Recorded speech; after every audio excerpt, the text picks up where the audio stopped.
Seriously, this is too much. Even my plastic's cracking. Hello and welcome back to another Mad Merlins unboxing. Today we're going to take a look at the almighty chunky Battlezone Fronteris Nachmund. What is Battlezone Fronteris Nachmund? Well, it is essentially a Battlezone in a box. You get a whole bunch of scenery, two 30 by 22.4 inch game boards, and a whopping saving over buying all the contents separately. You can bring this to life using the Vigilus Alone campaign book with the narrative play missions held within. But me personally, I have a little project in mind this is going to be coming in very useful for. Right, to unbox this, I think I'm going to have to go full vertical before I even start getting in to the frames. Okay, here we have the full picture of the box. As you can see, we get a huge amount of terrain in this rather chunky box. So, I've got my trusty hobby knife to open this up. Always seek adult supervision when using sharp implements. Luckily, I'm a fully trained idiot, so I'm fine.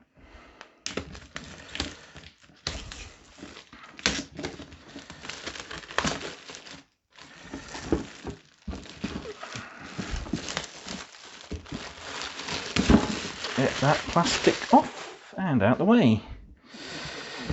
So, this is the first in a latest line of Warzone box sets. And here we have the absolute chunk of plastic that's contained. So we've got the massive radar dish. We've got one set of the barricades. I think there's 2 or 3 in here. We've got the top for the landing pad. That's really nice. We've got 2 of this frame for the hab blocks, and I believe we get another 2. We've got the antenna dish platform.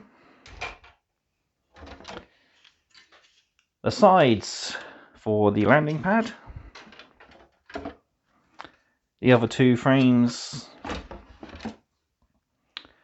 for our hab blocks. Second frame of barricades. A standard cardboard divider. The all-important How to Build Your Plastic Crack Addiction manual. I'll have a quick flick through that later on. And finally, your 2 double-sided game boards. We'll get those out on the table as soon as we've finished having a close look at the frames. Okay, we're a little bit more down to earth. Let's have a quick look through these frames, a little bit more close up and personal. So this is the massive radar dish that we get in the set. We've got the main base for it here, which will fit inside or on top of the landing pad section there. One of the various ways we can set this terrain piece up. Well, we got the main dish itself, the support struts there, the angling device for the actual dish itself.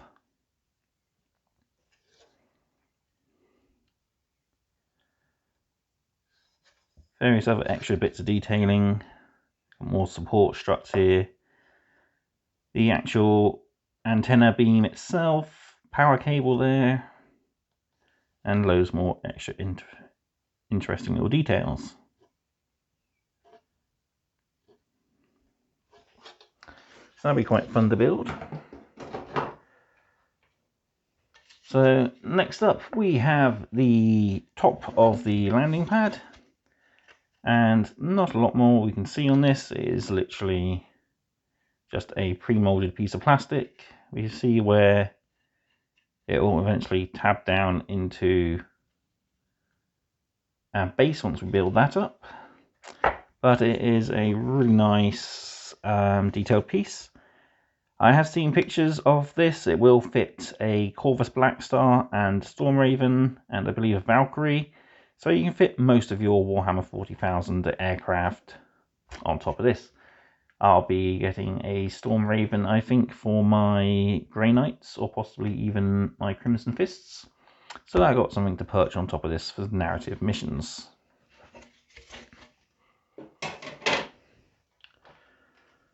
Next up, we got the brand new barricade sets. So you get 4 long barricades, 4 corners, and then you got all these extra support struts. Rather nicely done. They've even got the details of the opened and or closed firing points, which is pretty nice. So you can't close them yourself, but you can imagine how they'd flip up to close the block and give it a more solid feel to it. And we got gate detailing there and there even. So yeah, some really nice detail on these. We get 2 frames of this in the set. Moving on, we've got the I think it's in the old Kill Team set, Moonbase Callus, I think it was, something like that.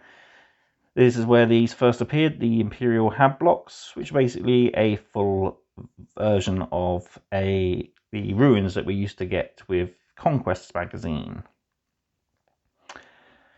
So we can at least see now how the full building would have looked like. We get a total of 4 of this frame.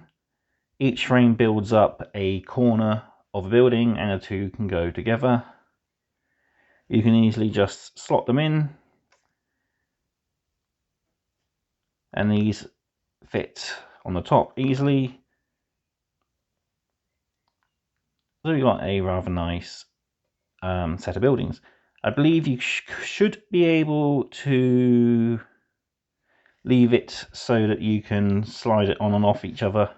I'm not too sure. I'll have to have a few trial and error testing with them. But you do get some nice extra pieces of ruined flooring, which is nice. Some extra bits of walling to cover up the holes so you don't have it so open and empty. But yeah, like I said, you get 4 of these in the set. No underside detailing to the floor, which has become quite common now with Games Workshop's terrain kits, but you're not going to be seeing the underside of these being fully built and enclosed terrain pieces.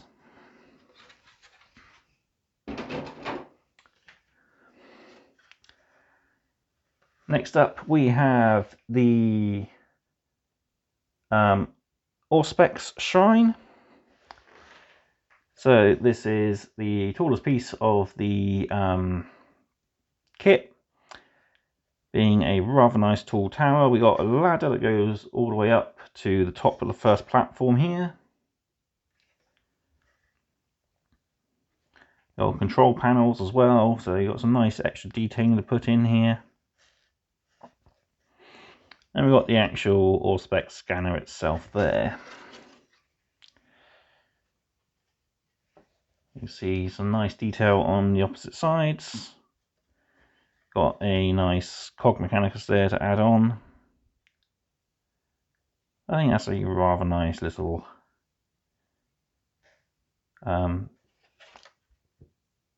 thematic sort of terrain piece. You can have games where you have to try and broadcast a signal out while you're resisting enemy fire and such. Be quite nice. That's that one. And then finally we got the 4 sides for our landing pad. So we got 2 sides that are identical, which have the massive fuel tanks on them for refueling your fighters. Got access ladders here, main access ramp here. 2 sides which have in and out accesses for piping, and you can connect these up to all the different currently existing 40k pipe scenery pieces. We got 2 more sets of pipe intakes, outtakes there, which go on the opposite corner to the ladders. Much like the hab block, you build one corner with the intake, outtake, and one corner of a ladder, so they are ending up being opposite each other in an X. But we'll have a look at the instructions and just see for sure how it's going to go. Lovely detailed kit again, loads of hidden intricate details. Not much on this side though, as usual, but we got various different pipings and cablings, switches and all sorts. So there'll be a painter's joy to pick out all that extra little detail. I know I'm going to have fun doing it, although I will try to keep it as simple as possible, and I'll try to make it match into my Conquest and Imperium terrain, which would be quite nice.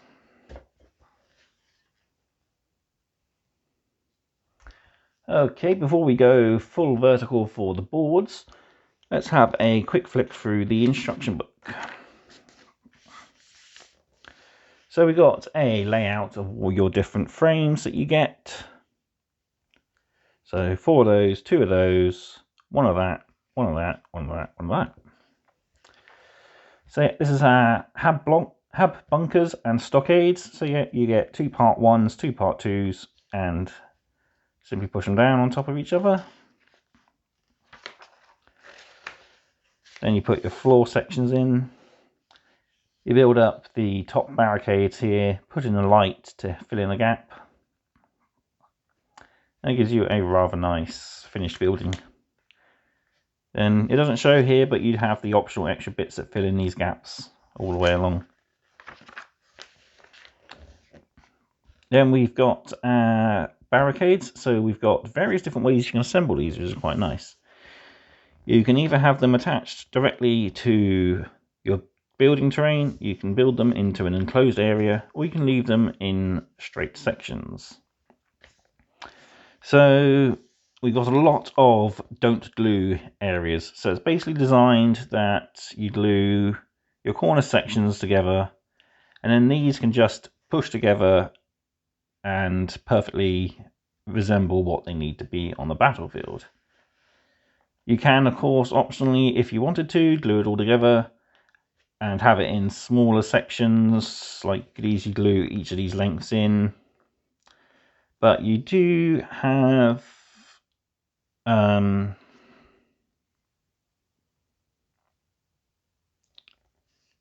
all the same, C4, C3. So yeah, there's no difference to how they connect, but they seem to be they seem to all have the same corner sections. So you could, if you want to, build them in small sections like this with a corner each. That will, of course, limit you to how you can put them together later on in other configurations. And finally, we got the end caps here, which connect to the buildings in specific places, so that you can extend your barricades out from the buildings. So that's quite nice that we're bringing together newer kits and pre-existing ones. So I would definitely glue a couple of these in place, just in case you did want to attach them to the side of the buildings. You can probably put as you get quite a few of these, although it does say not to glue it, you could, as you get quite a few, easily put a couple in different locations, so you got different ways of extending out. Next we got our Fronteris landing pad. So we got our 4 sides going on. Excuse me. Just like so. Looks really good when finally assembled. And like I said, we got the opposite corners, so you got 5, 5, 6, 6 and an X. So yeah, it does look really good. We got the ladder that goes on the front end here, so we got access to and from the landing pad itself. And we got service access here for servitors and such that refuel the fighters. I do still have the old Sky Shield landing pad, and it is quite nice, but it was a bit... It is a lot more of a footprint on the battlefield. This one is small. It still fits most of, if not all, the different 40k flyers that you can get. And I can definitely see myself having it as a nice cinematic sort of entrance for a kill team or an Inquisitor flying down, landing, and the whole sort of, this is an unexpected pleasure, we didn't know you were coming. That's why it's called the Inquisition. You don't know. Sort of Darth Vader moment from episode 6. Next we've got the Vox antenna and Auspex shrine. So these go together fairly simplistically. Glue 2 halves of the tower together. Attach your platform cap. Then we got our control panel, ladder, plus the cap ends for your ladder there. Moving on to the second tower. Glue the 2 halves together, put your top on, attach your antenna and power, not power cells, lights. Cog Mechanicus goes in there, and it simply attaches here with cabling, access there for power pipes, or, no, sorry, vents. I should put my glasses on. And now the Auspex shrine.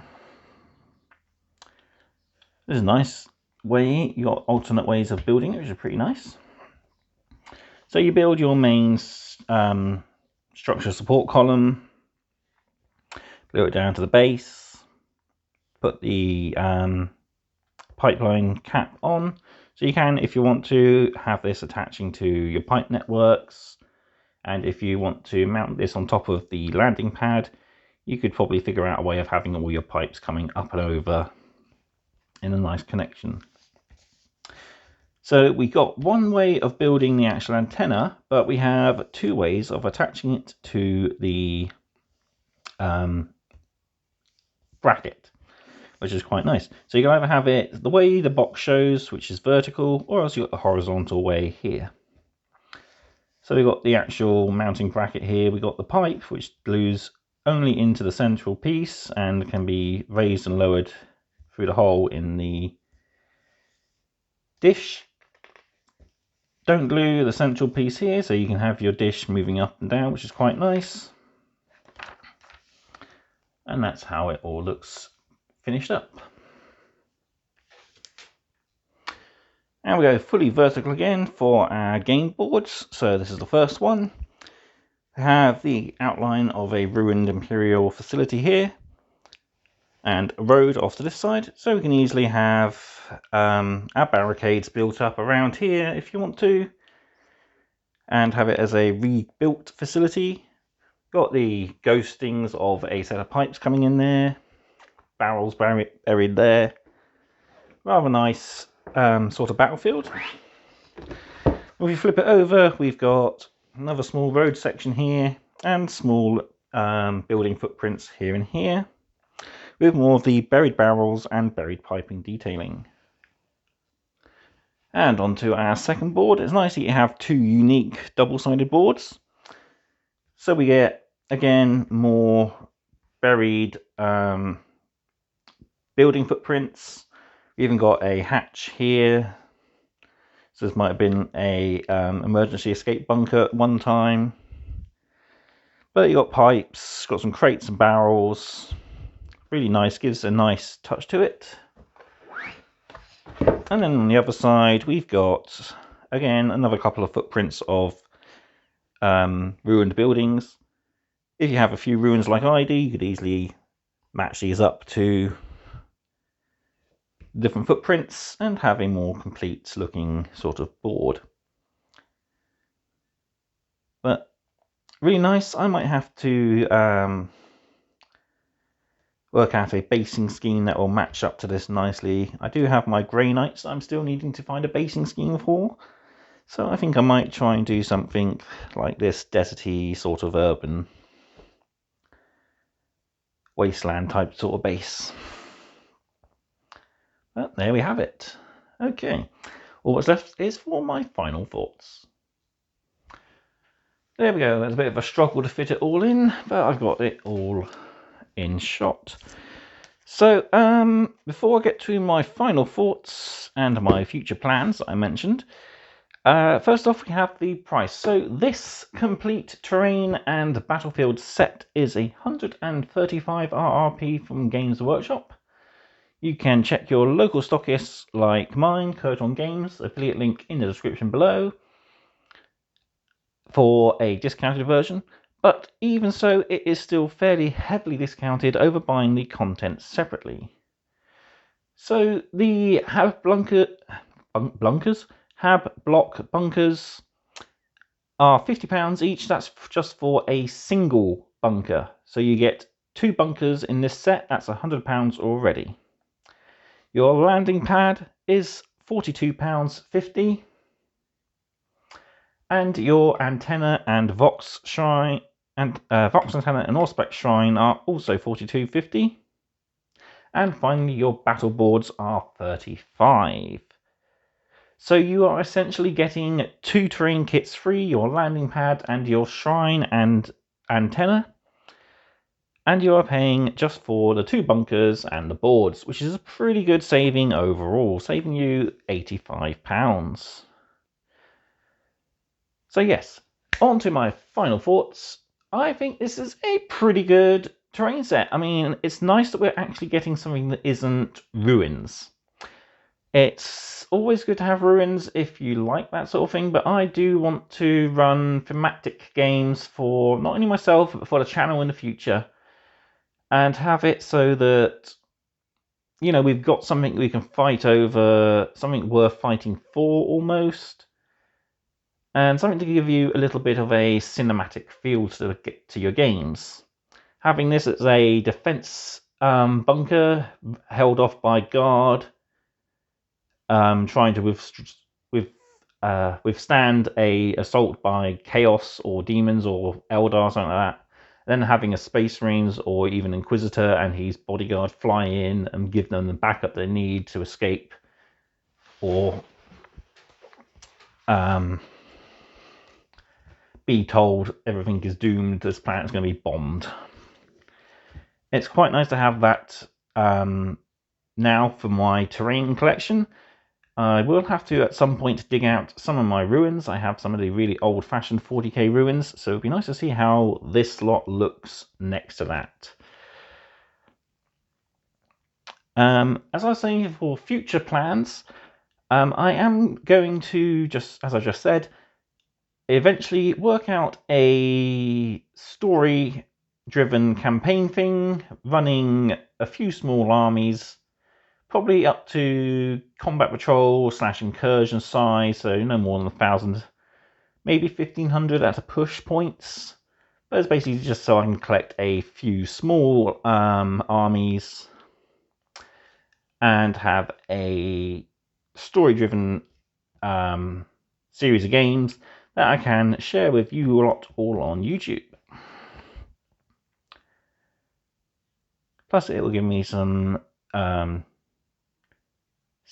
chance to flex my acting skills by doing different voices and such. But that is pretty much it. So that has been the unboxing review of Battlezone Fronteris Nachmund by Games Workshop for Warhammer 40,000. All what's left for me to do is thank you for watching. Be sure to like, comment, share and subscribe. Also, as mentioned, if you'd like to help the channel out, there's my affiliate link for Curton Games, my Buy Me a Coffee channel, as well as my social medias and my eBay store. So, this is Merlin. I'm mad about wargaming, and goodbye.